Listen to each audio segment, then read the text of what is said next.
जहां और बाकी एक्टर पॉलिटिक्स में आने के बाद केवल अपना मतलब निकालते हैं, वहीं पवन कल्याण जी ने अपने देश के बारे में सोचा।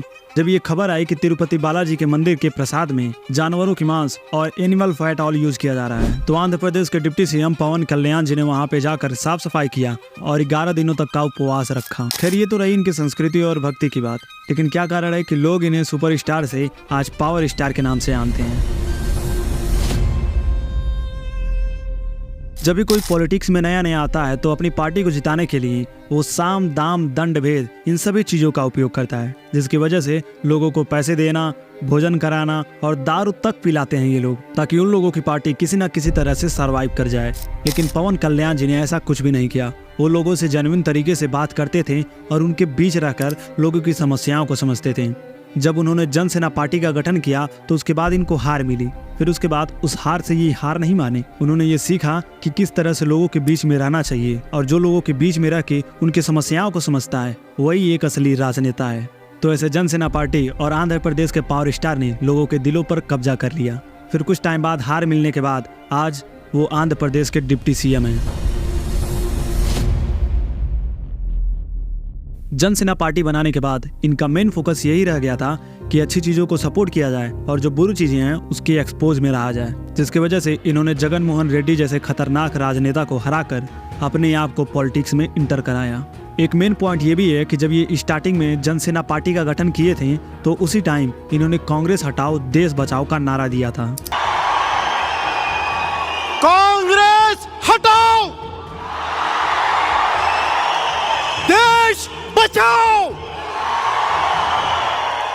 कांग्रेस हटाओ, देश, कांग्रेस, देश, जय जय हिंद। क्योंकि ये जानते थे कि कांग्रेस किसी न किसी तरह से बस सत्ता को हासिल करना चाहती है। शायद आपको नहीं पता कि जो कांग्रेस के सपोर्टर हैं वो लगातार इस पे वीडियो बनाते रहते हैं कि किस तरह से हम अपने धर्म से दूर हो जाएं, जिसकी वजह से आप देखते ही हैं कि किस तरह से हमारे धार्मिक गुरुओं का मजाक बनाया जाता है। इसके लिए आप आई बटन पे आ रही वीडियो को देख सकते हैं। ये लोगों को जगन मोहन रेड्डी से इसलिए दूर कर रहे थे क्योंकि कहीं ना कहीं इनको ये खबर हो गई थी कि जगन मोहन रेड्डी धर्म परिवर्तन करा रहे हैं।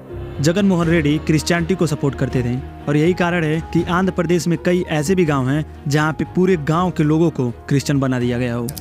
The gods' heads, and I was so happy. From that time, we made as Christ Village. Christ Village means it's whole village had accepted Christ. In that way, we had made many hundreds of Christ villages, and still we are trying to do our best. Jagan Mohan Reddy ने अपने शासनकाल में ऐसा ये नियम बना दिया कि मंदिरों में नॉन हिंदू लोग भी वहाँ पे काम किया करते थे, जिसकी वजह से स्टार्टिंग में आते ही पवन कल्याण ने इस चीज का विरोध किया कि हिंदू मंदिरों में गैर हिंदू नहीं होने चाहिए और जो हिंदू मंदिरों में पैसे दान दिए जाते हैं वो केवल और केवल हिंदुओं के पास रहने चाहिए। మస్జిదుల మీద కంట్రోల్ లేదు, కంట్రోల్ పెట్టుకోదు ప్రభుత్వం, చర్చిల మీద కంట్రోల్ పెట్టుకోదు ప్రభుత్వం, హిందూ దేవాలయాల మీద ప్రభుత్వ నియంత్రణ ఏంటి?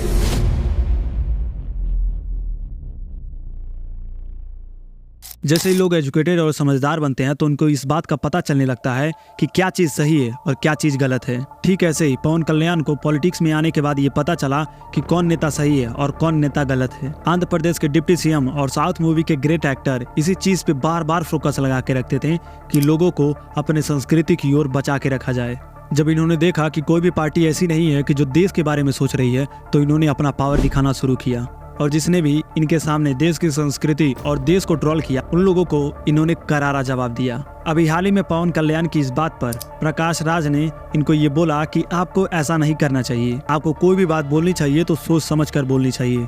तब पावर स्टार ने अपनी पावर को दिखाते हुए प्रकाश राज को अच्छे से समझाया। When it comes to secularism, Prakash Raj Garu, it is a two-way, not one-way. I have extreme respect for you. You know that. Secularism is always two-way, it is not one-way. Prakash Raj Garu, you have to learn your lessons. I respect you. It's not just Prakash Raj Garu, all the people who think in the name of secularism, you're going haywire. Let me tell you guys, we are extremely hurt. Don't make a mockery out of our sentiments. We are deeply, deeply hurt.